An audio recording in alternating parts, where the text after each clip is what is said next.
Bible పైకెత్తి Bible పల్లవి పాడుకుంటూ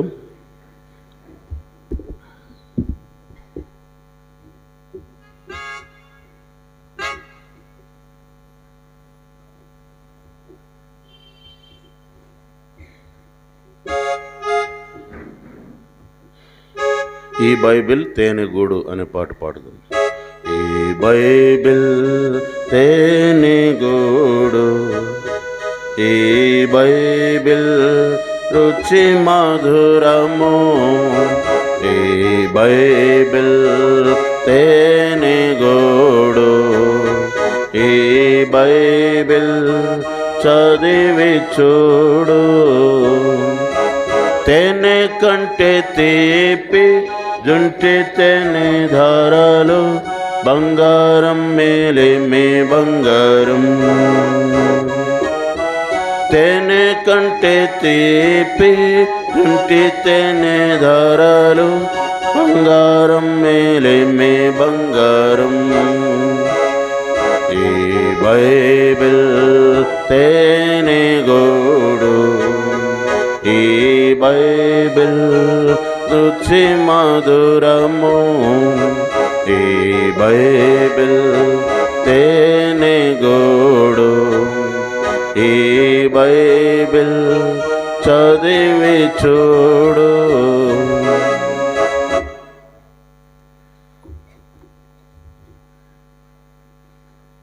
ఆ పిల్లలు అటువైపు ఉన్న వాళ్ళు ఇటు రండి, ముందుకు రండి. యవనస్తులు. మత్తయి సువార్త 13వ అధ్యాయం. మత్తయి రాసిన సువార్త 13వ అధ్యాయం 44వ వచనం, 45, 46. 45, 46 మాత్రం చదువుదాం. మరియు పరలోక రాజ్యము మంచి ముత్యములను కొన వెదుకుచున్న వర్తకుని పోలి ఉన్నది. అతడు అమూల్యమైన ఒక ముత్యమును కనుగొని పోయి తనకు కలిగినదంతయు అమ్మి దానిని కొనును. ప్రార్థన చేసుకుందాం.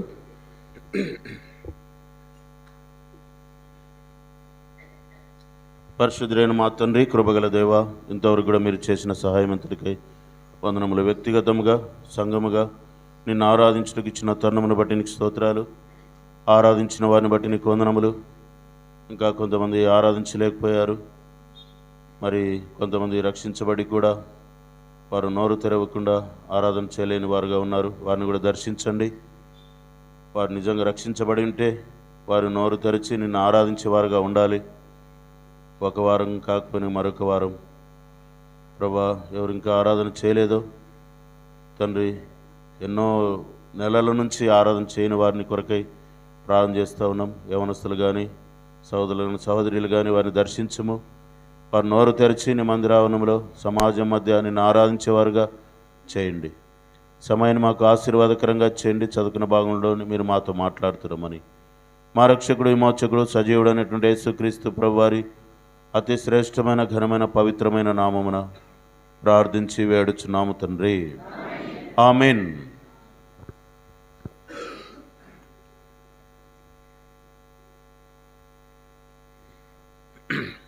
బలలో పాలు పొందక మునుపు మనం చదువుకున్నటువంటి భాగము మత్తయి రాసిన సువార్త 13వ అధ్యాయము 45, 46 చదివాం. గత దినాల నుంచి పరలోక రాజ్యమును గురించి, దేవుని రాజ్యము అయినా పరలోక రాజ్యమున రెండు ఒకటే. అటు పరలోక రాజ్యమును గురించి గత దినాల నుంచి మనం ధ్యానం చేస్తూ ఉన్నాం. రెండవ రాకడ సంబంధమైనటువంటి ఈ సిద్ధాంతములు ఇవన్నీ. కాబట్టి రెండవ రాకడ, ప్రభు యొక్క రాకడ కొరకు మనం ఎత్తబడాలి అంటే మనం మొదట పరలోక రాజ్యంగా సిద్ధపడాలి. పరలోక రాజ్యంగా సిద్ధపడాలంటే పరలోక రాజ్యం అంటే ఎవరో తెలుసుకోవాలి. అప్పుడు తెలుసుకున్నప్పుడు మనం కూడా ఆ విధంగా సిద్ధపడతాం. ఆ విధంగా సిద్ధపడినప్పుడు రెండవ రాకడ యొక్క అర్థం కూడా మనకు అర్థమవుతుంది.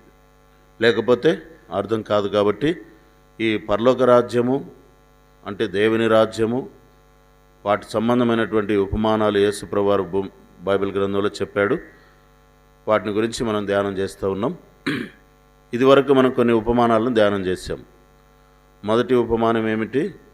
పరలోక రాజ్యానికి పునాది ఉపమానం ఏంటది? విత్తువాని ఉపమానం. ఆ విత్తువాని ఉపమానం గురించి ధ్యానం చేసాం. దాని నెక్స్ట్ గోధుమలు గురుగుల యొక్క ఉపమానం. ఈ ఉపమానాన్ని గురించి కూడా ధ్యానం చేసినాం. మూడవది ఆవగింజ ఉపమానం. ఇది కూడా మహావృక్షం అవుతుంది. అందులో అంటే ఆవగింజ అనేది మొక్కే కానీ చెట్టు ఎప్పుడు కాదు. అయినా పరలోక రాజ్యం ఆ విధంగా అభివృద్ధి పొందుతుంది. ఇందులో సాతాను సంబంధమైనటువంటి వ్యక్తులు కూడా ఉంటారు అని యేసుప్రభువు చెప్పాడు. ఇది మూడవది. నాలుగవది పులిపిండి ఉపమానం. పులిసిన పిండి అంటే మంచి పిండి పరలోక రాజ్యం. అయితే అందులో పులిపిండి సాతాను సంబంధమైన క్రియలు, ఆ సంబంధమైనటువంటి వ్యక్తులను సూచిస్తూ ఉంది. ఈ ఉపమానం గురించి ధ్యానం చేశాం. తర్వాత ఈ 4 ప్రజలందరికీ చెప్పాడు యేసుప్రభువు వారు. అయితే శిష్యులను మాత్రం ఇంట్లోకి పిలుచుకొని వారు అడిగినటువంటి ప్రశ్నకు జవాబుగా మరికొన్ని ఉపమానాలు చెప్పాడు. అందులో మొట్టమొదటిది వచ్చేసి 44వ వచనంలో ఉంది, దాచబడిన ధనం. పరలోక రాజ్యం ఎటువంటిది? దాచబడిన ధనమును పోలి ఉన్నది.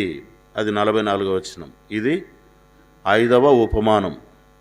తర్వాత ఇప్పుడు మనము 45, 46 వచనాల్లో ముత్యము, పరలోక రాజ్యము మంచి ముత్యమును వెదకుచున్న వర్తకుని పోలి ఉన్నది. అతడు అమూల్యమైన ఒక ముత్యమును కనుగొని పోయి తనకు కలిగినదంతా అమ్మి దానిని కొనును. ఇప్పుడు పరలోక రాజ్యము ముత్యమును పోలి ఉన్నది. ఆ వర్తకుడు ఆ ముత్యమును పోలి ఉన్నదని వాక్యం చెబుతూ ఉంది. కాబట్టి ఈ సందర్భంలో ఈ ఉపమానమును ధ్యానం చేసుకొని ఇందులో విషయాలు అర్థం చేసుకొని ఆ విధంగా మనం ముత్యముగా ఉన్నామా లేదా పరీక్షించుకోవాలి. ఎట్లున్నామా లేదా గట్టి చెప్పండి. ముత్యం. పోయిన వారం మనము ఒక ఉపమానం చెప్పాం. ఏం ఉపమానం అది? దాచబడిన ధనం. పరలోక రాజ్యం దేనికి సూచనగా ఉంది? దాచబడిన ధనం. అందులో ఒక మనుష్యుడు వచ్చి అక్కడ ధనం ఉందని తెలుసుకొని అక్కడ దాన్ని దాచిపెట్టి వెళ్ళి తనకున్నదంతా అమ్మి ఆ డబ్బులు తీసుకొచ్చి లేదా అమ్మి దాంతో తీసుకొచ్చి పొలానంతటిని కొన్నాడంట. దాని గురించి పోయిన వారం చెప్పుకుంటూ వచ్చాం. ఇప్పుడు పరలోక రాజ్యం అంటే దాచబడిన ధనం. అంటే దాచబడిన ధనం ఎటువంటిదో అట్లా మనం కూడా ఉండాలి. పరలోక రాజ్యం అంటే ఎవరు? యేసు ప్రభునందు రక్షించబడి మారుమనిషి పొందినటువంటి వారు. ఆరాధనలో చూసాం. మనల్ని దేనికి పాత్రలుగా చేశాడు? చెప్పండి, అందరూ చెప్పండి. మనం జీవమునకు పాత్రలుగా చేశాడు. కాబట్టి జీవమును ఎవరైతే కలిగి ఉంటారో వాళ్ళందరూ కూడా పరలోక రాజ్యంలో చేర్చబడిన వారు. జీవము లేకోకుండా ఉంటారో వాళ్ళందరూ పరలోక రాజ్యానికి ఏడుంటారు? బయట ఉంటారు. వాళ్ళు చర్చి లోపల ఉండొచ్చు, చర్చి కార్యకలాపాల్లో పాలు పొందుతూ ఉండొచ్చు. కానీ వారు ఇంకా వాళ్ళ మార్పు లేదు కాబట్టి వాళ్ళు ఎక్కడుంటారు? పరలోక రాజ్యానికి వెలపటి ఉంటారు. భౌతికంగా మందిరాల్లో తిరుగుతుండొచ్చు, కానీ ఆధ్యాత్మికంగా వాళ్ళు ఏడుంటారు? వెలపటే ఉంటారు. కాబట్టి అటువంటి పరలోక రాజ్యము దాచబడినటువంటి ధనాన్ని సూచిస్తుందని యేసుప్రభువు వారు చెప్పాడు. దాచబడిన ధనము యొక్క గొప్ప విషయాలను గత వారము 5 చూసాం. ఎన్నిటిని చూసాం? 5 విషయాలు చూసాం. దాచబడిన ధనమును యేసుప్రభువు వారు తాను సొంతం చేసుకోవడానికి పొలానంతటినీ కొన్నాడు. పొలం అంటే ఏంటి? పొలం అంటే ఏంటి? గట్టి చెప్పండి. లోకం అంటే ప్రపంచమంతా కూడా పొలమే. ఈ పొలంలో ఏమి దాచబడింది? దాచబడిన ధనం ఉంది. ఆ ధనమే పరలోక రాజ్యం. అంటే వారే యేసుప్రభువుని నమ్ముకున్నటువంటి రక్షణ పొందినటువంటి దేవుని బిడ్డలు, రక్షణ మార్గంలో నడుచుకుంటున్న వారు, పవిత్రమైన పరిశుద్ధమైన జీవితం కలిగి జీవిస్తున్నటువంటి వారు, ఆయన రాకడ కోసం ఎదురు చూస్తున్న వారు, వీళ్ళు దాచబడిన ధనం. కాబట్టి ఈ దాచబడినటువంటి ధనము 5 రకాలైనటువంటి విషయాలను కలిగి ఉంటుంది. మొట్టమొదటిది, ఈ దాచబడిన ధనం విలువైనది. ఎటువంటిది చెప్పండి? ఎందుకు విలువైనది? అది యేసుప్రభు వారు దానికి విలువ పెట్టాడు. అది ధనం అని చెప్పి అక్కడ ఉందని చెప్పి దాన్ని కొనడం కోసం ప్రభు తనకున్నదంతా అమ్మి ఆ పొలాన్ని కొన్నాడు. ఎందుకంటే ఆ విధంగా కొనబడినటువంటి వారు కాబట్టి సంఘము, దేవుని ప్రజలమైన మనమందరం కూడా విలువైనటువంటి వారము. కాబట్టి నువ్వు విలువైన వాడు కాబట్టి నీ విలువను కాపాడుకోవాలా. ఏం కాపాడుకోవాలా? నీ విలువను కాపాడుకోవాలా. విలువలేని వ్యక్తివిగా, విలువలేని వాడుగా భూమి మీద జీవించొద్దు. విలువను కాపాడుకోవడం అంటే ఎప్పుడు విలువ ఉంటుంది మనకి? ఈ వాక్యాన్ని అనుసరించి నడుచుకుంటేనే మనకు విలువ ఉంటుంది. వాక్యాన్ని అనుసరించి నడుచుకోకపోకుండా బైబిల్ను పక్కన పెట్టేసి మన ఇష్టానుసారంగా బతుకుతూ వస్తే మనకేముండదు. లోకంలో మనకు ఉద్యోగం ఉన్నప్పుడు లేక డబ్బులు ఉన్నప్పుడు మనకు లోకస్తులు విలువ ఇస్తారు. వీళ్ళు ధనవంతుడు, ఇతనికి మంచి ఉద్యోగం ఉంది, ఇతడు మంచి ఉంగరాలు పెట్టుకున్నాడు, ఏం పెట్టుకున్నాడు చేతులకి, ఎంత డబ్బు ఉందో, ఉంగరాలను బట్టి, ఇంటిని బట్టి, ఆస్తిని బట్టి, బలగాన్ని బట్టి విలువ ఇస్తారు. కానీ దేవుని దగ్గర విలువ ఉండదు. నీకు దేవుని దగ్గర విలువ ఉండాలంటే ఈ వాక్యాన్ని అనుసరించి నడుచుకోవాలి. కాబట్టి ఎవరి దగ్గర విలువ కావాలా నీకు? మనుషుల దగ్గరనా, దేవుని దగ్గరనా? కాబట్టి మనుషుల దగ్గర కాకుండా దేవుని దగ్గర విలువ సంపాదించుకోవడానికి ఈ వాక్యాన్ని అనుసరించి నడుచుకోవాలి. ఇది మొదటిది. రెండవది ప్రశస్తమైనది, దేవునికి కావలసింది.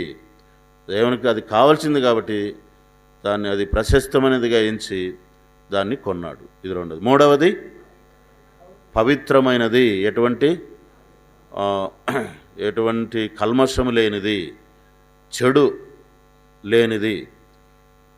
ఆ విధంగా సంఘం, నువ్వు కూడా ఆ విధంగా ఉండాలి. ఏ విధమైన చెడు లేనివాడవుగా ఉండాలి, ఎటువంటి కల్మషం లేనివాడవుగా ఉండాలి, పాపము లేనివాడవుగా ఉండాలి.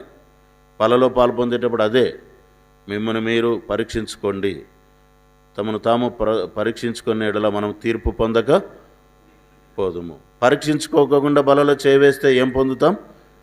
కాబట్టి నువ్వు పవిత్రంగా ఉన్నావా లేదా అన్న విషయాన్ని నిన్ను నువ్వు పరీక్షించుకోవాలి. ఇది మూడవది. నాలుగవది దాచబడిన ధనము భూమిలో ఉంటుంది కానీ భూమిలో కలిసిపోదు. 100 ఏళ్ళైనా కూడా ఏం కాదు, అది మట్టి అయిపోదు, కలిసిపోదు. కాబట్టి నువ్వు కూడా ఎట్లుండాలి? భూమి మీద ప్రత్యేక జీవితము జీవించాలి అన్న విషయాన్ని ధ్యానం చేశాం. ఇది నాలుగవది. ఐదవది ప్రకాశిస్తుంది. ధనం ఏమవుతుంది? వెండి బంగారం ఏమవుతుంది? ప్రకాశిస్తూ ఉంటుంది. అలాగే నువ్వు కూడా ఈ భూమి మీద ప్రకాశించేవాడుగా ఉండాలని గత వారం చెప్పుకున్నాం. దేని గురించి చెప్పుకున్నాం? దాచబడిన ధనాన్ని గురించి చెప్పుకున్నాం. ఇప్పుడు ఈ దినము ముత్యం, పలకండి, పరలోక రాజ్యము మంచి ముత్యములను కొన వెదుకుచున్న వర్తకుని పోలి ఉన్నది. అతడు అమూల్యమైన ఒక ముత్యమును కనుగొని పోయి తనకు కలిగినదంతయు అమ్మి దానిని కొనును. పలుకుతున్నారా? కొంతమంది కనపడుతుంది, కొంతమంది వెనక ఏం పలుకుతున్నారేమో. పలికితే మీకే ఉపయోగం. నేనేం పలకాలే అని గట్టిగా నోరు మూసుకుంటే నీకే నష్టం. వాక్యాలు రావాలి, నోటికి వాక్యాలు వస్తేనే మన ప్రార్థనలు మారిపోతాయి, మన జీవితం కూడా మారిపోతుంది. పరలోక రాజ్యము మంచి ముత్యమును పోలి ఉన్నది. ఏ ముత్యము? మంచి ముత్యం. ఇప్పుడు ఇది వరకు గత వారం చెప్పుకున్నటువంటి ధనానికి మరియు ముత్యానికి ఆ రెండు ఉపమానాలకు సేమ్ అన్నట్లే కనబడుతుంది అన్నమాట. రెండు ఒకటే కదా అన్నట్లు కనబడుతుంది. అట్లా కనబడినా కూడా కొన్ని తేడాలు ఉన్నాయి. అక్కడ మనిషి ఇక్కడ మనిషి ఒకటే ఉండొచ్చు, కానీ ముత్యము దాచబడిన ధనం కంటే ఎంతో విలువైనది. కొన్ని తేడాలు ఉన్నాయి. వాటిని మనము ఆ తేడాలు ఏంటో మనం గుర్తు చేసుకొని మనము వాటి ప్రకారం మనల్ని మనం తీర్మానం చేసుకుని బలలో పాలు పొందుదాం. వాస్తవంగా చూస్తే ఈ ఉపమానంలో ఎవరు కనపడుతున్నాడు? ఒక మంచి ముత్యములను కొనవెదుకుచున్న వర్తకుని పోలి ఉన్నది. ఒక వర్తకుడు అంటే వ్యాపారస్తుడు. ఎవరు? వ్యాపారస్తుడు. శనక్కాయలు కొనుక్కునే వ్యాపారస్తులు ఉంటారు చూడు, పొలాలు తిరుగుతుంటారు. ఏం చేస్తారు? ఆ పొలం ఈ శనక్కాయలు బాగలేవు, ఈ శనక్కాయలు బాగలేవు, దీన్ని బట్టి దీనికి ఇంత రేటు, దీనికి ఇంత రేటు అని తిరుగుతూ ఉంటారు పొలాల్లో, అంటే చెనక్కాయ పంట వచ్చినప్పుడు. అట్లా బాగున్న వాటికి మంచి రేట్ ఇస్తాడు, బాగలేని వాటికి తక్కువ రేట్ ఇచ్చి కొంటూ ఉంటాడు. అలాగే ఇతడు కూడా ఏం వెతుకుతున్నాడు? ముత్యాలు వెతకడానికి కోసం పోయాడు. మంచి ముత్యాన్ని కనుక్కున్నాడు. ఇది మంచి ముత్యం. చేపలు పట్టే వాళ్ళకి మంచి చేపలేవో తెలుస్తుంది కదా, గొర్రెల కాపర్లకు మంచి గొర్రెలేవో తెలుస్తుంది. వాళ్ళ వ్యాపారంలో వాళ్ళ ఎఫిషియన్సీ, నైపుణ్యత వాళ్ళకి బాగా తెలుసు. కాబట్టి ఇతడు కూడా ఏం వెతుకుతున్నాడమ్మా? మంచి ముత్యాలను వెతుకుతున్నాడు. ఇది మంచి ముత్యం అని తెలుసుకున్నాడు. దాన్ని అలాగ పెట్టి తనకున్నదంతా పోయి అమ్మి దాన్ని తెచ్చి ఆ ముత్యాన్ని కొనుక్కున్నాడంట. తన వశము చేసుకున్నాడు. ఇప్పుడు ఈ వ్యక్తి ఎవరు? కొందరు అంటారనమాట. ఏమనంటారు? ఈ వ్యక్తి పాపి అయినటువంటి వ్యక్తి అంటాడు. ఏమంటారు? కొన్ని వివరణలు ఉన్నాయి. ఈ వ్యక్తి పాపి అయినటువంటి వ్యక్తి తాను అన్ని వెతుకుతూ ఏది మంచిదో వెతుకుతూ పోయినాడు. ఒక మంచిదైనటువంటి ముత్యం దొరికింది, అది దాన్ని కొన్నాడు. ఆ ముత్యం అంటే రక్షణ అంటారు. ఏమంటారు చెప్పండి? అంటే ఈ వివరణలో కొంత ప్రాబ్లమ్స్ ఉన్నాయి, కొన్ని సమస్యలు ఉన్నాయి. ఏంటంటే ఆ వ్యక్తి పాపి అయినటువంటి వ్యక్తి నేను అయితే, ఆ ముత్యము రక్షణ అయితే, కొన్ని దాన్ని వివరించడంలో తేడాలు కనబడతాయి. ఎట్లాగంటే రక్షణ అనేది యేసు ప్రభువారికి సూచన. రక్షణ అంటే ఎవరు? నువ్వు రక్షణ పొందడం అంటే యేసు ప్రభువును పొందుకోవడమే. చెప్పండి, గట్టి చెప్పండి. రక్షణ పొందడము యేసు ప్రభువును పొందుకోవడము. చాలు. రక్షణ అంటే ఎవరు? యేసు ప్రభువారే. రక్షణ పొందుకోవడం అంటే యేసు ప్రభువారిని పొందుకోవడం. అంటే ఒక పాపి అయినటువంటి వ్యక్తి యేసు ప్రభువారిని వెతుకుతూ ఉన్నాడా అంటే ఎప్పుడు కూడా మనం వెతికిన వాళ్ళము కాము. నేను వెతికినామా యేసు ప్రభువుని నమ్ముకోవాలని?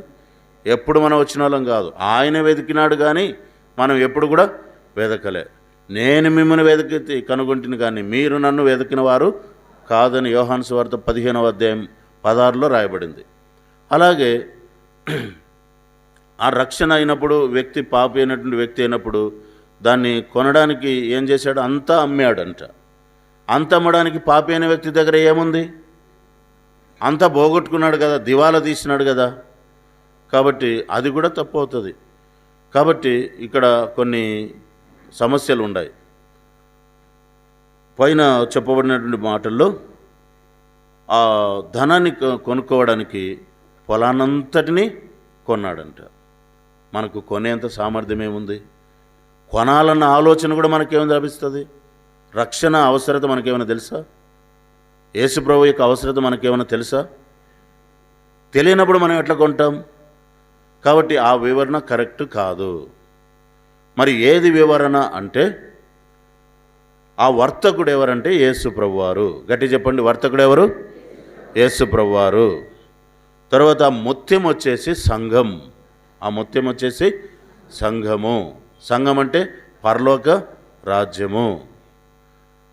కాబట్టి యేసుక్రీస్తు ప్రభువారు ఒక మంచి ముత్యాన్ని కొనుక్కోవాలని ఆ వర్తకుని మాదిరిగా వచ్చాడు. దాన్ని కొనుక్కోవడం కోసం తనకున్న సమస్తమును కూడా ధారపోసి దాన్ని పోగొట్టుకొని విడిచి వచ్చి ఆ ముత్యాన్ని తనకున్నదంతటిని ధారపోసి ఆ ముత్యాన్ని ఏం చేసినాడు? కొన్నాడు. అందుకే వాక్యం ఏం చెప్తుంది?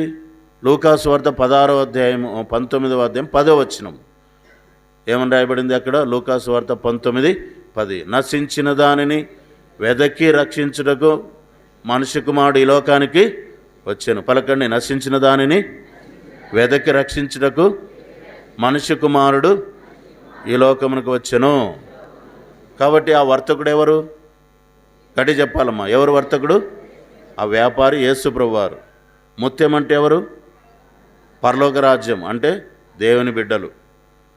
వారిని చూసి కనుగొని వాళ్ళ యొక్క ముత్యము లాంటి వాళ్ళు అని కనుగొని ఆ ముత్యమును కొనుక్కోవడానికి తనకున్నదంతా దారపోసి వచ్చి ఆ ముత్యమును కొన్నాడంట. అలాగే యేసు ప్రభువారు కూడా ముత్యమైనటువంటి సంఘాన్ని కొనడం కోసం కలవరి శిలువలో తన ప్రాణాన్నంతటినీ అర్పణగా బలిగా అర్పించినాడనమాట. కాబట్టి ఈ ఉపమానం అయితే మనకు అర్థమవుతుంది. వర్తకుడు యేసుప్రభు వారు ముత్యము, సంఘము, ఆ సంఘములో ఉన్నటువంటి నీవు నేనే ముత్యములోని భాగము. మనము కూడా ముత్యము వంటి వారముగా దేవుడు మనల్ని ఎంచుతూ వచ్చాడు. మనల్ని కొనడానికి కోసం సమస్తమును దారపోసాడు. ఇప్పుడు ముత్యము యొక్క గొప్పతనాన్ని మనము జ్ఞాపకం చేసుకుందాం. ముత్యము యొక్క కొన్ని గొప్పతనాలు. ముత్యాలు చూసినారు ఎవరైనా? ముత్యాలు రాజుల యొక్క కిరీటాల్లో వాటిని పొదిగిస్తారనమాట. రాజుల యొక్క కిరీటాలలో విలువైనటువంటి ముత్యాలు పొదిగిస్తారు. వజ్రాలు, వైడూర్యాలతో పాటు ఈ ముత్యాలను కూడా పొదిగిస్తారనమాట. అవి ఆభరణాలలో పొదిగిస్తారు, వడ్డానాలలో పొదిగిస్తారు. ఆ ముత్యం అనేది ఒక గోలిగుండు మాదిరిగా ఉంటుంది. ఎట్టుంటుంది? గోలీ ఉంటుంది చూసా. అవి అయితే గోలిగుండ్లు అంటే అవి సీసంతో తయారు చేసినట్టు గోళీలు. ఇదైతే ఒక ముత్యం ఒక ప్రత్యేకమైనటువంటి ఒక జీవిలో తయారవుతుంది. సంఘానికి ముత్యముతో దగ్గరి పోలిక ఉంది. సేమ్ అలాంటి విధంగానే సంఘం కూడా సిద్ధపరుస్తూ వచ్చాడు యేసుప్రభు వారు. కాబట్టి ముత్యం ఎలాగ ఏర్పడిందో మనం గుర్తు చేసుకుంటే సంఘం కూడా ఎలాగ ఏర్పడిందో మనకి అర్థమవుతుంది.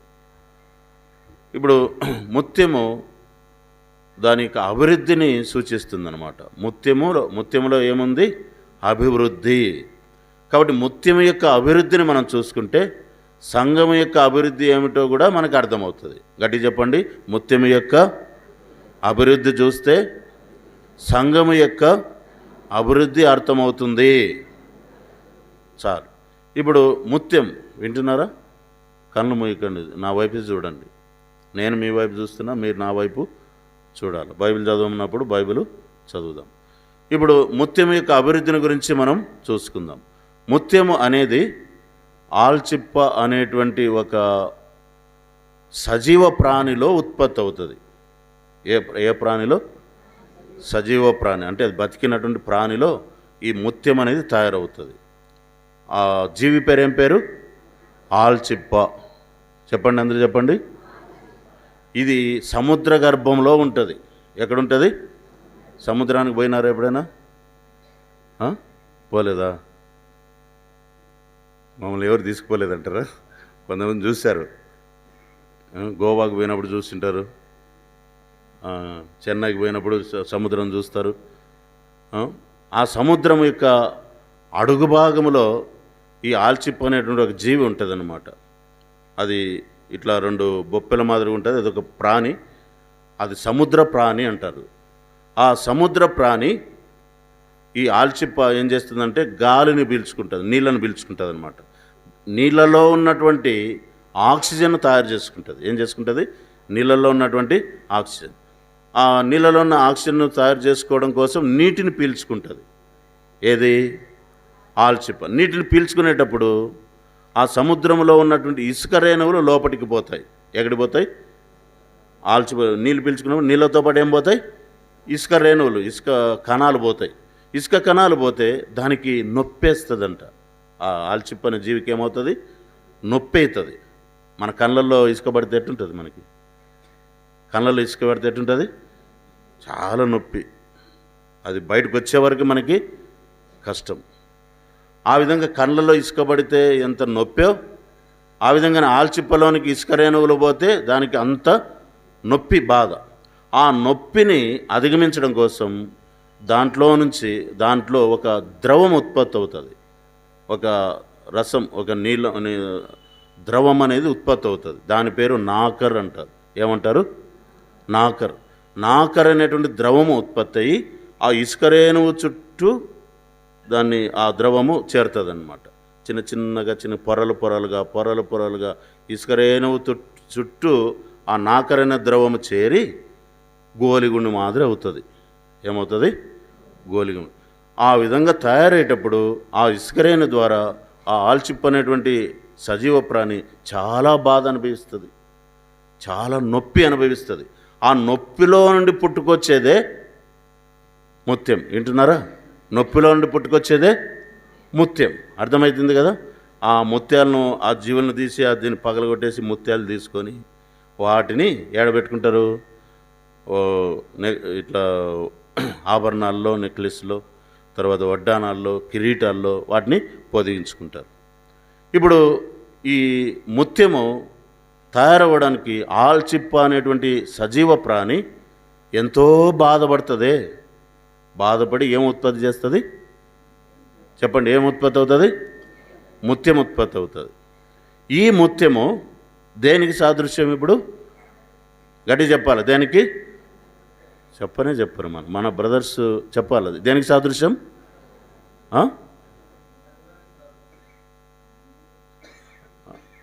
సంఘానికి లేదా పరలోకానికి సాదృశ్యము. ఈ ముత్యము ఎలా ఉత్పత్తి అవుతుందో సంఘం కూడా అలాగే ఉత్పత్తి అవుతూ ఉంది. ముత్యం ఎలా ఉత్పత్తి అవుతుందో సంఘం కూడా అలాగే ఉత్పత్తి అవుతుంది. వాతావరణం అంతా చల్లగా డిమ్ముగా ఉంది కాబట్టి, శరీరం అంతా అలసిపోయింది కాబట్టి ఏమొస్తుంది? నిద్ర. ఏమొస్తుంది? చల్లగా ఉంది. అందరు కళ్ళు మూసుకొని అప్పుడప్పుడు పోతూ ఉన్నారు, వస్తూ ఉన్నారు. వాటికి పైకి పోతారు, మళ్ళా శరీరంలోకి వచ్చేస్తారు. చల్లగా ఉంది, ఏసీ రూమ్ మాదిరిగా. సరే, ఎట్లా దేవుడే మీకు కృప ఇవ్వాలి. ఆ విధంగా ఇటువంటి ఆల్చిప్పలో తయారైనటువంటి ముత్యంలాగా యేసుక్రీస్తు ప్రభువారి యొక్క శ్రమలో నుండి పుట్టుకొచ్చిందే సంఘం. ఆల్చిప్ప ముత్యం ఉత్పత్తి చేయడం కోసం ఏం పొందుతుంది? నొప్పి, బాధ గుండా వెళ్తుంది. అలాగే యేసు ప్రభువారు కూడా నీ కోసం, నా కోసం, మన కోసం, సంఘం కోసం శిలువ పైన ఏం పొందాడు? నొప్పి పొందాడు కదా, పొందలేదా? తలపైన మొల కిరీటం, ప్రక్కలో బల్లెంతో పొడవబాటం, శరీరం అంతా కోడాలు. ఆ నొప్పిని మనం ఏమాత్రం ఎవరు కూడా వర్ణించలేరు. అందుకే వాక్యం చెబుతుంది, యెషయా గ్రంథము 53వ అధ్యాయం 5వ వచనం చదవండి. మన అతిక్రమ క్రియలను బట్టి చూడండి, తీయండి, చదవండి ఎవరైనా. మన అతిక్రమ క్రియలను బట్టి అతడు గాయపరచబడెను, మన దోషములను బట్టి అతడు నలగగొట్టబడెను, మన సమాధానార్థమైన శిక్ష అతని మీద పడెను, అతడు పొందిన దెబ్బల చేత మనకు స్వస్థత కలుగుచున్నది. ఆ విధంగా యేసు ప్రభువారు ఆ కలవరి శిలువలో తాను పొందిన నొప్పి, బాధ, ఆ వేదనలో నుండి పుట్టుకొచ్చిందే సంఘం, పరలోకం. అది ఆ విధంగా పుట్టుకొచ్చినటువంటి ఈ మనుషులు ఆయన రక్త క్రయదనం ద్వారా, అమూల్య రక్తం ద్వారా సంఘంలోనికి వాళ్ళు చేర్చబడ్డారు. దేంట్లోకి చేర్చబడ్డారు? చూడండి, 2వ అధ్యాయం అపోస్తల కార్యములు 43వ వచనం చదవండి. అపోస్తలుల కార్యములు 2వ అధ్యాయం 43వ వచనం. అప్పుడు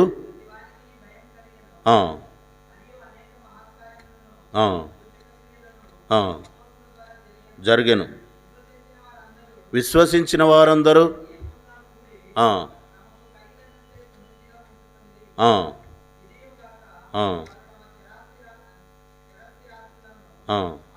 అమ్మి ఆ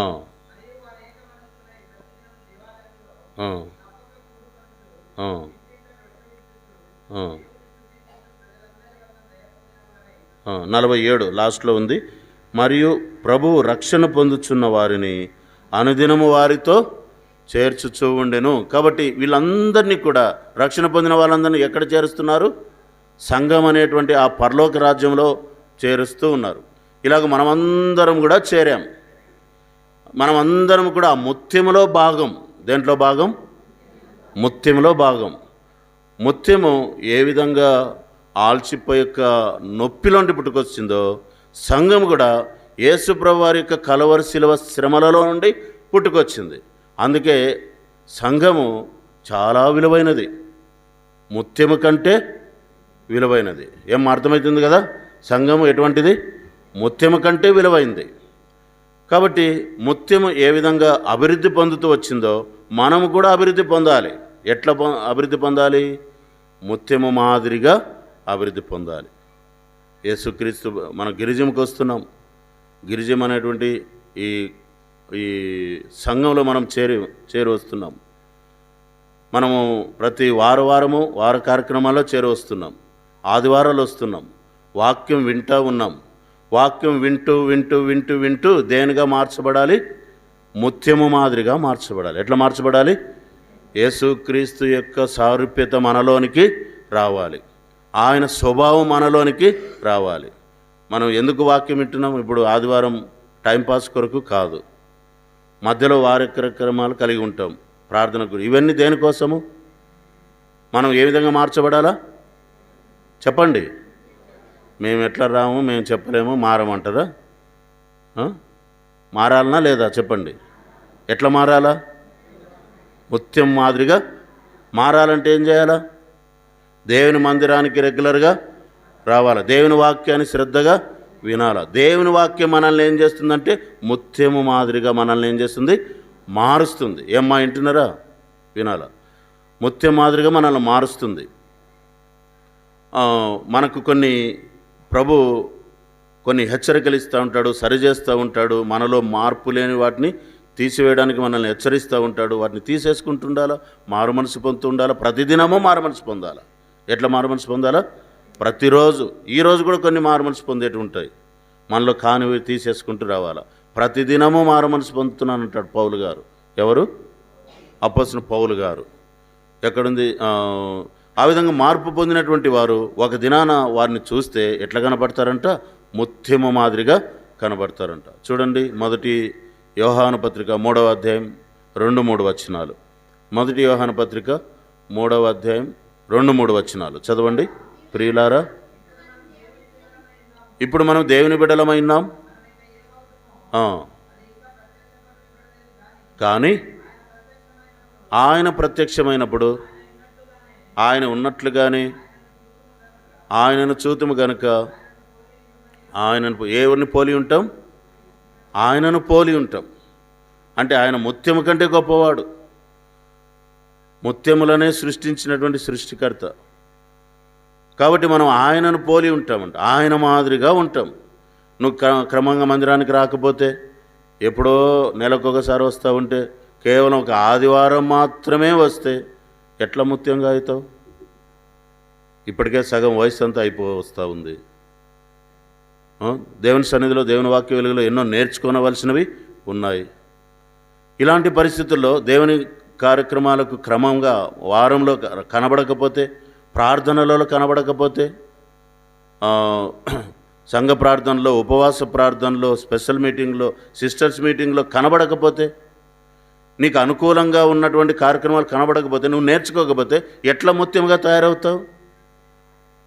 ఒక ఆదివారమే నేర్చుకోవాల్సినవి మనము నేర్చుకోలేం. ఏదో కొద్ది సమయమే ఉంటుంది, మనకి టైం అయిపోతుందని ముగించేసి పంపించేస్తాం. లేట్ అయిందంటే ఇంతసేపు చెప్పిరని అంటారు మీరే.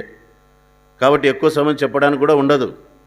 బైబిల్ స్టడీకి వారంలో కార్యక్రమాలు వస్తే ఇంకెక్కువ విషయాలు మీకు నేర్చుకోవడానికి వీలవుతుంది. ఆ విధంగా మనము మార్పు నుండి ముత్యము వంటి వారం అయినప్పుడు, ఆయన వచ్చినప్పుడు ఆయనతో పాటు మనము ఎత్తబడతాం. దాని కొరకే ఈ కార్యక్రమాలన్నీ. కాబట్టి ఇప్పుడు ముత్యం ఎక్కడ తయారవుతుంది చూడండి. ఆల్చిప్ప అనేటువంటి ఆ జీవిలో, ఎక్కడ? సముద్ర గర్భంలో. అది తయారయ్యేది ఎవరైనా చూస్తారా? మనకు కనబడుతుందా? ఎట్లా తయారవుతుందో మనం చూడగలమా? అలాగే సంఘం తయారయ్యేది కూడా ఎవరికి అర్థం కాదు. సంఘము ఎట్లా రూపొందించబడుతుందో ఎవరికి అర్థం కాదు. అది సముద్ర గర్భంలో, అంటే ఈ లోకములో, ఈ లోకం అనేటువంటి ఈ సముద్రములో, సంఘం అనేటువంటి ఈ ప్రజల మధ్యలో సంఘము తయారవుతూ ఉంది. దేవుని బిడ్డలు తమను తాము సరిచేసుకుంటూ ఉంటారు. వారు తమ యొక్క రూపాన్ని క్రీస్తు వారి యొక్క సారూప్యతలోనికి మార్చుకుంటూ ఉంటారు. వాళ్ళ కంటికి కనబడరు, వారు దృశ్యరూపకమైనటువంటిది కాదు. వారు ఆ విధంగా దేవుని కొరకు కొన్ని బలహీనతలు కలిగి ఉన్నప్పటికీ వారు ప్రభు యొక్క సారూప్యతలు రావడానికి ప్రయత్నిస్తూ ఉంటారు. ప్రభు వాళ్ళ హృదయం ఎరుగుదు కనుక ఆ దినమున పర్ఫెక్ట్లోనికి వచ్చేస్తాడు. వాళ్ళు ఆ దినమున వారు ఆయనను చూచినప్పుడు ఆయన ఉన్నట్లుగా వీరు ఆయనను పోలి ఉంటారంట. కాబట్టి ఆ ఆశ, ఆ భారం, నేను దేవుని యొక్క సారూప్యతలను రావాలన్నటువంటి కోరిక నీకు ఉంటే చాలు. ఆ కోరిక నిన్ను దేవుని సన్నిధికి నడిపిస్తుంది, ప్రార్థన చేసేటట్లుగా ప్రేరేపిస్తుంది, లోకం నుండి ప్రత్యేకించుకునేటట్లుగా నిన్ను ప్రేరేపిస్తుంది. ఈ లోకం నాకు అవసరం లేదు, నా ప్రభువే నాకు చాలన్నట్లుగా నిన్ను సిద్ధపరుస్తూ ఉంటుంది. ఆ విధమైనటువంటి జీవిత విధానం నీకుంటే చాలు, ఆ విధంగా దేవుడు నిన్ను ఒక దినాన ముత్యం మాదిరిగా నిన్ను చూడడానికి దేవుడు సిద్ధపరుస్తాడు. ఇది మొట్టమొదటిది, అభివృద్ధి. రెండవది, ముత్యం అనేది ఏకత్వానికి సాదృశ్యం, ఐక్యతకి సాదృశ్యం. ముత్యం దేనికి సాదృశ్యం? ఐక్యత. గట్టి చెప్పండి. ఐక్యత, ఏకత్వము, ఒకటి అనే దానికి తెలియజేస్తుంది. ముత్యం ఏ విధంగా విడదీయలేం. వజ్రాన్ని వజ్రంతో కోస్తారండి. వజ్రాన్ని ఎంతో కోస్తారు? వజ్రాన్ని వజ్రంతోనే కోస్తారు. కానీ ముత్యాన్ని కోయలేరు ఎవరు. ముత్యాన్ని ఎవరు కోయలేరు, పగలగొట్టలేరు కూడా. అలాంటి దృఢమైనది, గట్టిది, ఏకత్వంగా ఉండేది. అలాగే సంఘం కూడా ఏకత్వం కలిగినది. సంఘం కూడా ఎటువంటిది చెప్పండి? ఏకత్వం, ఐక్యత. దాన్ని ఎవరు కూడా విడదీయలేరు. ఇదేంటి మరి ఇన్నిన్ని విభాగాలు ఉన్నాయి కదా, ఇన్నిన్ని సంఘాలు ఉన్నాయి కదా, ఇంతమంది విడిపోయినారు కదా. ఒక రకంగా చూస్తే సంఘం పైనుంచి కింది వరకు నిట్ట నీళ్ళుగా చీలినట్లు బయట కనబడుతుంది. అనేకమైన సిద్ధాంతాలు, అనేకమైనటువంటి మానవుని యొక్క ఆలోచనలు చొప్పించబడి సంఘం విభజించబడినట్లుగా కనబడుతుంది. కానీ దేవుని దృష్టిలో మాత్రం ఆ సంఘం ఒకటే. చెప్పండి, ఎవరి దృష్టిలో? ముత్యంలాగా అది ఐక్యత కలిగింది. ఒక దినాన దేవుడు ఇటువంటి వారిలో నుంచే ఆ ఏకత్వం కలిగినటువంటి సంఘాన్ని ప్రభు చూడబోతున్నాడు. అందులో నువ్వు ఉండగలవా? ఆ ఏకత్వము, ఐక్యత కలిగినటువంటి సంఘంలో నువ్వు ఉండగలవా? నీ ఐక్యతను, ఏకత్వాన్ని కాపాడుకుంటున్నావా? విభజన మనస్తత్వము, విభజించేటువంటి మనస్తత్వం కలిగి ఉన్నావా? అలాగైతే మంచిది కాదు.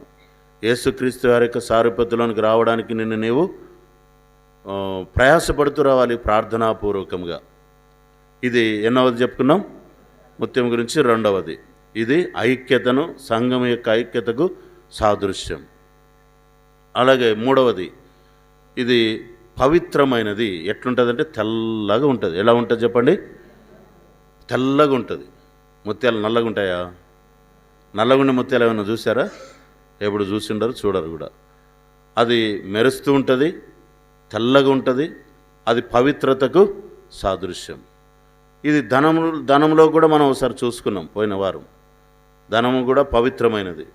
అంటే ఏ కల్మషము, లోపము లేనిది, ఎటువంటి పాపము దాంట్లో లేనిది.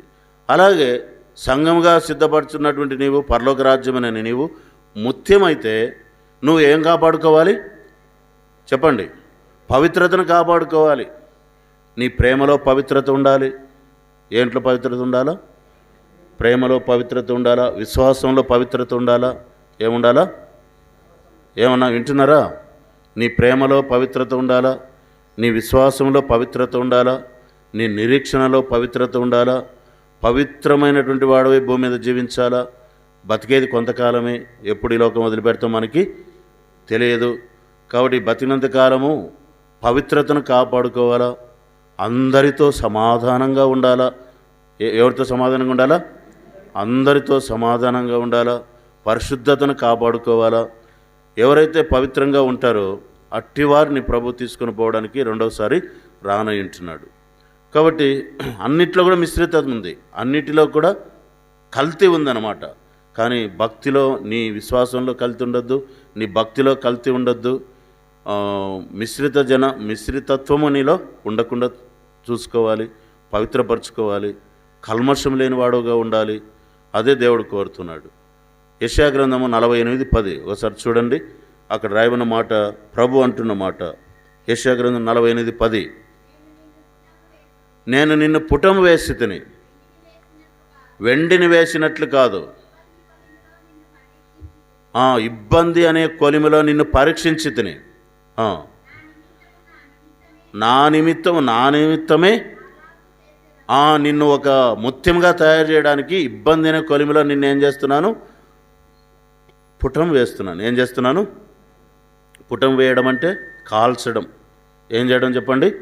పుటం వేయడం అంటే ఏంటి? కాల్చడం. ఎందుకు కాలుస్తాడు? వెండిని ఎందుకు కాలుస్తాడు? కంసాలి వాళ్ళు, వెండిని శుభ్రం చేసేవాళ్ళు వెండిని ఎందుకు కాలుస్తారు? దాంట్లో ఉన్నటువంటి మలినం పోవడానికి. ఎందుకు పోవడానికి?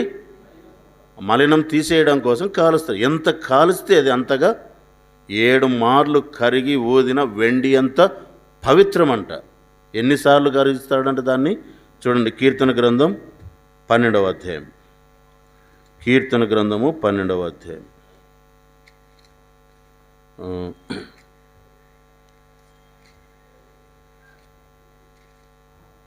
6వ వచనం చదవండి. యెహోవా మాటలు పవిత్రమైనవి, అవి మట్టి మూసలో 7 మారులు కరిగి ఊదిన వెండి అంత పవిత్రం. వెండిని అన్నిసార్లు ఎందుకు కాలుస్తారు? పవిత్రం కావడానికి. అలాగే దేవుడు నిన్నేమంటున్నాడు? నీ విశ్వాసమును పవిత్రం చేయడానికి నిన్ను ఇబ్బంది అనే కొలిమిలో నిన్నేం చేస్తున్నాను? పుటం వేస్తున్నాను. ఏమి ఇబ్బంది? ఏం కొలిమి ఏది చెప్పండి? వాళ్ళైతే అగ్గి పెట్టి కొలిమి తిప్పుతూ ఉంటే బస్ అని అగ్గి వస్తూ ఉంటే అది కొలిమి. మనకేం కొలిమి ఉంది? ఇబ్బంది అనే కొలిమి. ఏం కొలిమి? గట్టి చెప్పండి. మా కళ్ళు మూసుకోకండి వెనక. ఏం కొలిమి? ఇబ్బంది అనే కొలిమిలో పెట్టి నిన్నేం చేస్తున్నాడు? పవిత్రం చేస్తున్నాడు. కాబట్టి నీకు శ్రమలు వచ్చినప్పుడు, ఇబ్బందులు వచ్చినప్పుడు నువ్వేమవుతావు? పవిత్రమవుతావు. లేకపోతే అహంకారం గర్వంతో నింపబడి నా అంత మించినోడు ఎవరు లేరని నీ హృదయంలో విర్రవీగుతావు. అదే అపవిత్రం, కల్మషత్వం. కాబట్టి ముత్యము ఏ విధంగా పవిత్రంగా ఉంటుందో నీవు కూడా ఆ విధంగా దేవుని దృష్టికి పవిత్రం కావాలని ఇబ్బంది అనే కొలుములో నిన్ను యేసుప్రభువారు పరీక్షిస్తూ ఉన్నాడు. ఆయన కోసమే ఆ విధంగా చేస్తున్నాడు. ఆయన కోసమే. కాబట్టి నువ్వు పవిత్రంగా ఉన్నావా? పరిశుద్ధతను కాపాడుకుంటున్నావా? నీ ఇష్టం వచ్చినట్లుగా బతుకుతూ లోకంలో ఎక్కడంటే అక్కడ తిరుగుతూ ఏదంటే అది తింటూ ఏదంటే దాంట్లో పాల్పొందుతూ ప్రభా నన్ను క్షమించి పవిత్రపరచు అంటున్నావా? ఉద్దేశపూర్వకంగా నీ ఇష్టానుసారంగా అన్నిట్లో కొంతమంది అన్నిటికీ వెళ్తూ ఉంటారు. అన్ని కార్యక్రమాల్లో అన్నిటికీ వెళ్ళిపోతుంటారు. నువ్వు ఎట్లా ముత్యంగా అవుతావు? నువ్వు ముత్యం కాలేవు. ముత్యంగా ఉండడానికి క్రయం చెల్లించాలా? నీ ఇష్టం వచ్చినట్టుగా తిరుగుతూ ఏదంటే అది తింటూ ఏదంటే అది చూస్తూ సినిమాలు, టీవీలు, పల్లకాలం నుండి సీరియళ్ళు, లోకమాలిన్యమంతా చూస్తూ ఎట్లా నువ్వు పవిత్రంగా ఉంటావు? అన్నీ చూస్తూ ఉంటావు, అన్నీ తింటూ ఉంటావు, అన్నిట్లో చేయి వేస్తుంటావు. మళ్ళీ నేను ముత్యంగా ఉంటానంటే నువ్వు ముత్యం కావు. ప్రభు వచ్చిన నువ్వెవరో నాకు తెలియదని అంటాడు. కాబట్టి ముత్యం యొక్క 3వది చూస్తే ముత్యము పవిత్రమైనది. ఆ విధంగా నిన్ను నువ్వు ఏం చేసుకోవాలి? పవిత్రంగా కాపాడుకోవాలి. ఇది 3వది. 4వది చూద్దాం. 4వది ఇది విలువైనది. ముత్యాలు ఎటువంటివి చెప్పండి? విలువైనవి. ఆ ధనంలో మనము దాచబడిన ధనానికి సంబంధించినవి వీటికి కూడా అప్లై చేసుకోవచ్చు.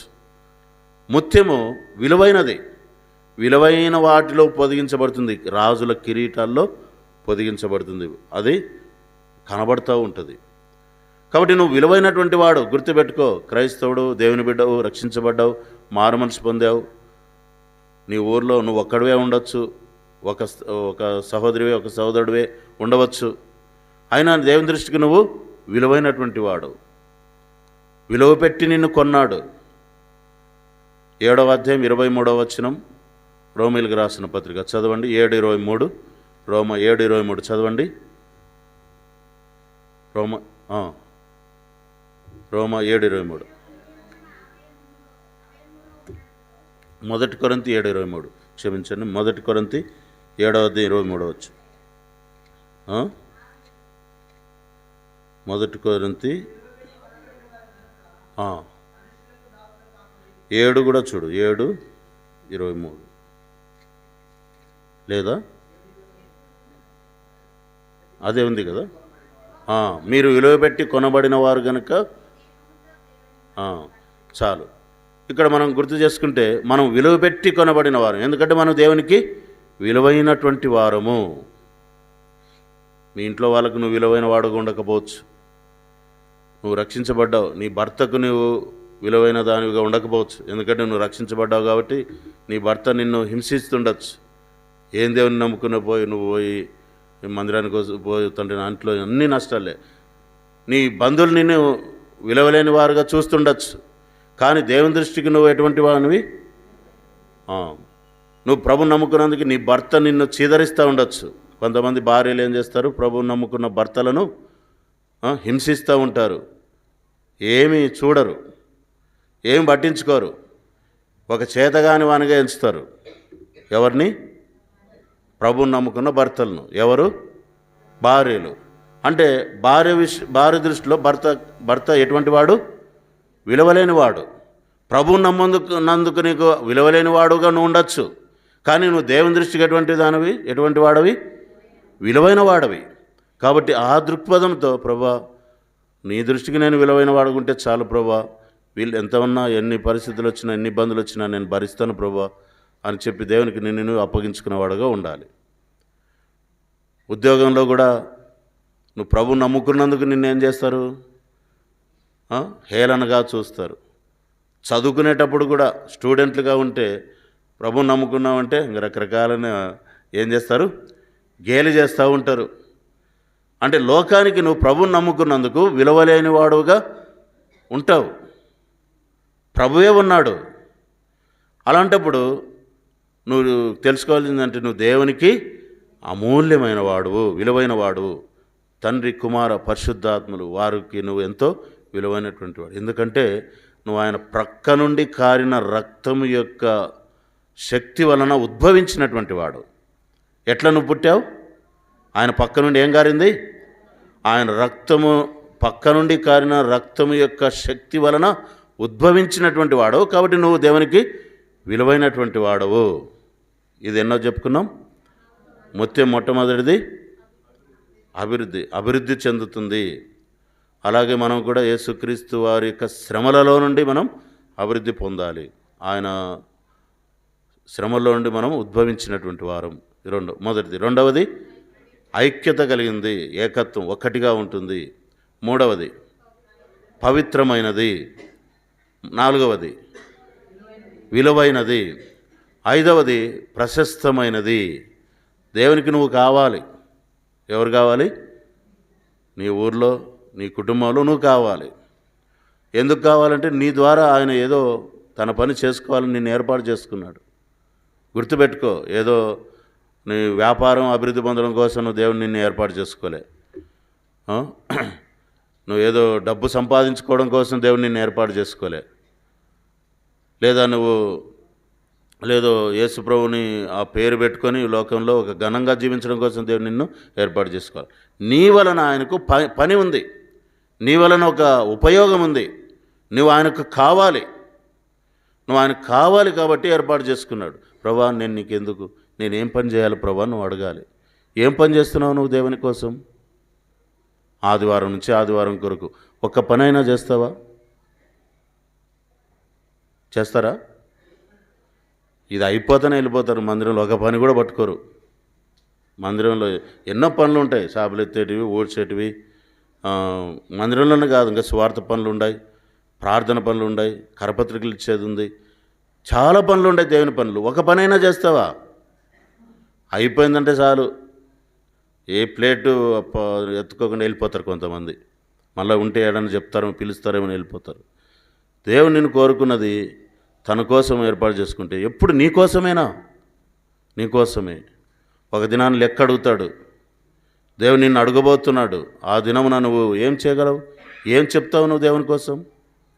ఆదివారం లేటుగా వస్తావు, అందరికంటే ముందు పోతావు. ఆదివారం ఎట్లా వస్తాం? ఎన్ని గంటలకు రావాలా? 9:30 కన్నా స్టార్ట్ చెప్తాము. కనీసం 10 కన్నా రావద్దా? 11, 12, 1 గంట అట్లని లేట్ అయింది రాలేదంటారు కొంతమంది. ఇది బాగా తప్పించుకోవడానికి. లేట్ అయింది అది మొదటికే మోసం కదా. ఆ దినాన్ని నువ్వు దేవుని కోసం కాకుండా సాతాను కోసమే ఉపయోగించావు కదా. కనీసం 9:30 కంటే 10 లోపటన్నా రావాలి కదా. సరే, వచ్చిన నీవు తొందరగా ఎందుకు పోవాలి? ఈ దినమంతా ఎవరి కోసము? ప్రభు. ఒక పనైనా చేస్తావా దేవుని కోసం? దేవుడేమో నీకు పనులను చేయాలా, నీకు ఆరోగ్యం ఇవ్వాలా, నీకు పని చేసుకునే శక్తి ఇవ్వాలా, పొలంలో పనులు చేసుకోవడానికి, నీ గొర్రెలను, నీ మందలను, నీ పనులను, నీ పిల్లలను అన్నీ ఆశీర్వదించాలి దేవుడు. కానీ నువ్వు మాత్రం ఒక పని కూడా చేయవు. దేవుడు నిన్ను ఎందుకు కోరుకున్నాడు? దేవుడు నిన్ను కోరుకున్నాడు, ఈయన నాకు కావాలి. ఎవరు కావాలి? ఆ ముత్యాన్ని ఏ విధంగా ఆ వర్తకుడు వెళ్ళి ఇది నాకు కావాలని ఎట్లా కొన్నాడో ఆ విధంగా నిన్ను కొన్నాడే. నువ్వు ఒక పనైనా చేస్తున్నావు దేవుని మందిరంలో. వీళ్ళు ఇట్లే చెప్తా ఉంటారులే అని అనుకుంటువా, ఒక దినాన దేవుడు లెక్క అడుగుతాడు. అప్పుడు నువ్వు తల వంచుకొని ఉండాల్సింది. తల వంచుకుంటే అప్పుడు దేవుడు ఏం వీడిని కాలు చేతులు గట్టి పడేసేపోండి అంటాడు. ఏమంటాడు? వీడిని కాలు చేతులు కట్టి, వాడు ఏమి చెప్పక మౌనం అయి ఉండేను. ఆ మౌనంగా ఉన్నటువంటి వాడిని ఏం చేస్తాడు? వీని కాలు చేతులు కట్టి ఆడబడేమంటాడు? నరకంలో. నిన్ను ఏర్పాటు చేసుకుంటూ కానీ ఒక్క పని కూడా నా విషయమై నువ్వు చేయలేకపోయావు. దేవా, ఈ దినాన్ని నా జీవితంలో ఇచ్చావు, ఏం పని చేయాలి ప్రభా నీ కోసం అని ఒక్కటన్నా దేవుని కోసం చేస్తున్నావా? తీర్మానం చేసుకుందాం. ఐదవది ఏంటి? ప్రశస్తమైన వాడు. ఆ మాటకే మనం ఎంత అయోగ్యులమో అయినా దేవుడు మనల్ని ప్రశస్తమైన వాడుగా ఎంచుతున్నాడు. చివరిదిగా మెరుస్తుంది. ఇది ముత్యం ఏం చేస్తుంది? ఎక్కడున్నా కూడా కనుక్కోవచ్చు. ముత్యం ఏడున్నా కూడా ఏంది దగ్గర మెరుస్తూ ఉంది ఏంటి? మెరుస్తుంది అంటే దానిలో నుండి ఏమొస్తుంది? వెలుగు వస్తుంది. అలాగే నువ్వు కూడా మెరుస్తూ ఉండాలా. ఎక్కడికి పోయినా ఇదో దేవుని బిడ్డ అయినా. ముస్లిమ్స్ ఎక్కడ పోయినా కనుక్కుంటారు ముస్లిమ్స్ని. ఎట్లా కనుక్కుంటారు? ముస్లిమ్స్ని ఎక్కడైనా కనుక్కోవచ్చు. ఏముంటుంది? గడ్డ ఉంటుందా? అందరూ గడ్డలు పెంచుకోవాలనా? గడ్డాలు కాదు, అందరూ గడ్డలు పెంచుకోవాల్సి వస్తుంది. మళ్ళీ ఇప్పుడు గడ్డాలు పెంచుకోవడం దేవుని వాక్యం కాదు. అది వాళ్ళు టోపీ అది పెట్టుకుంటారు. ఏం పెట్టుకుంటారు? దీన్ని ఒక టోపీ పెట్టుకుంటారు, లేదా జిబ్బా వేసుకుంటారు. దాన్ని బట్టి వాళ్ళని కనుక్కోవచ్చు. కానీ మనోళ్ళు ఎక్కడ పోయినా కనుక్కోలేరు. ఎట్లా కనుక్కోవాలా? వాళ్ళ క్రియలను బట్టి కనుక్కోవాలా. ఆయన చూస్తే ఒక క్రైస్తవురాలు ఉన్నట్లు ఉంది, ఈమె ఒక క్రైస్తవుడు ఉన్నట్లు ఉంది. అన్ని లోకస్తుల మాదిరిగా అలంకరించుకొని ఉంటే ఎట్లా కనుక్కుంటారు నిన్ను? నీ ప్రవర్తన. అందుకే చూడండి, మత్తయి సువార్త 5వ అధ్యాయం, మత్తయి సువార్త 5వ అధ్యాయం 14, 15, 16 చదవండి. మీరు లోకానికి ఏమైనారు? వెలుగై ఉన్నారు. కొండ మీద నుండి పట్టణము మరుగై ఉండనేరదు, కానీ అది ఇంట నుండి వారందరికీ చాలు. కొంతమంది అని అంటారు, ఏమని? బ్రదర్, అట్లా కనపరుచుకుంటే మాకు గవర్నమెంట్ వచ్చేటువంటి పోతాయంటారా? అది కూడా ఒక ప్రాబ్లమే. ఏం ప్రాబ్లం? మేము క్రైస్తవులమని తెలుసుకుంటే ఏం పోతాయి? పింఛన్ కట్ అవుతుంది. ఏం కట్ అవుతాయి? వచ్చే గవర్నమెంట్ నుంచి వచ్చేటివి రిజర్వేషన్ పోతుంది బ్రదర్. ఏం పోతుంది? ఈ తిప్పలు కూడా పడతారు కొంతమంది. పేరు ఇక్కడ ఒక రకంగా ఉంటుంది, అక్కడ ఇంకో రకంగా ఉంటుంది. అసలు క్రైస్తవులను చెప్పుకొనే భయపడతారు. దేనికోసం? రిజర్వేషన్ల కోసం, ఈ అలవెన్స్లు, గవర్నమెంట్ నుంచి వస్తున్న అలవెన్స్ల కోసం వాళ్ళు క్రైస్తవులను చెప్పుకోవడానికి సిగ్గుపడతారు. మరి ఈ వాక్యం నెరవేరకూడదని ఈ విషయంలో 16వ వచనం చదవండమ్మా. వారి ఎదుట మీ క్రియలను, ఆ వచనం అంతా చదువు. 16 మనుషులు మీ సత్క్రియలను చూచి పరలోకమందున మీ తండ్రిని మహిమపరచునట్లు వారి ఎదుట మీ వెలుగుని ఏం చేయాలా? ముత్యం యాడున్నా వెలుగుతుంటుంది. దాన్ని కప్పి పెడితే ఏమైనా తగ్గిపోతుందా? ముత్యాన్ని బట్టలు చుట్టి పెడితే ఏమైనా పోతుందా? బట్టలు చుట్టి పెట్టినా, జైల్లో ఉన్నా, లేదా ఎక్కడ ఎటువంటి కష్టాల్లో ఉన్న ముత్యము వెలుగుతుంది. అలాగే నువ్వు కూడా ఎలాంటి క్లిష్ట పరిస్థితుల్లో వచ్చినా కూడా నువ్వేం కావాలి? నీ వెలుగు ప్రకాశించాలి. ఎందుకంటే ఆరాధనలో చూసాం, యేసు ప్రభువు వారి యొక్క జీవం మనలోనికి వచ్చింది. ఆ జీవము కలిగిన వారమే నడిచింది. ఎక్కడున్నా కూడా యేసు ప్రభువుని గురించి చెప్పాలా, యేసు ప్రభువుని గురించి ప్రకటించాలా, ఆ క్రియలు కనబడాలా, ఆ స్వభావం కనబడాలి. ఆ విధంగా ఉంటే నువ్వు ముత్యమే. కాబట్టి ఇప్పుడు ప్రార్థనలోనికి వెళ్ళక మునుపు మనల్ని మనం పరీక్షించుకుంటాం. ఒక వర్తకుడు అనేకమైన ముత్యాల మధ్యలో ఒక మంచి ముత్యాన్ని తీసుకొని దాన్ని విలువ పెట్టి కొని తనదానిగా చేసుకున్నాడు. అది నువ్వే. ముత్యంగా ఉన్నావా? ముత్యంగా ఉండకోకుండా ఏవేవి ఆటంకాలు ఉన్నాయి? ఏవేవి నీ స్వభావము, నీ యొక్క ఆంతరింగిక స్వభావం ఏ విధంగా ఉంది? విన్న 6 విషయాలు. మొట్టమొదటిది అభివృద్ధి పరుచుకునుట ముత్యం మాదిరిగా, రెండవది ఐక్యత, మూడవది పవిత్రత, నాలుగవది విలువైనది, ఐదవది ప్రశస్తమైనది, ఆరవది మెరుస్తుంది అంటే ప్రకాశిస్తుంది. ఈ 6 విషయాల్లో నువ్వు సరిగా లేకపోతే సరి చేసుకో, తీర్మానం చేసుకో, సరైన చక్కటి తీర్మానంలోనికి రా, లేకపోతే బల్లో చేయవేయద్దు. ముత్యంగా ఉండడం కోసమే దేవుడు నిన్ను ఏర్పాటు చేసుకున్నాడు. ప్రార్థన చేసుకుందాం. మోకరించండి, కళ్ళు మూసుకోండి, ప్రార్థన చేసుకుందాం.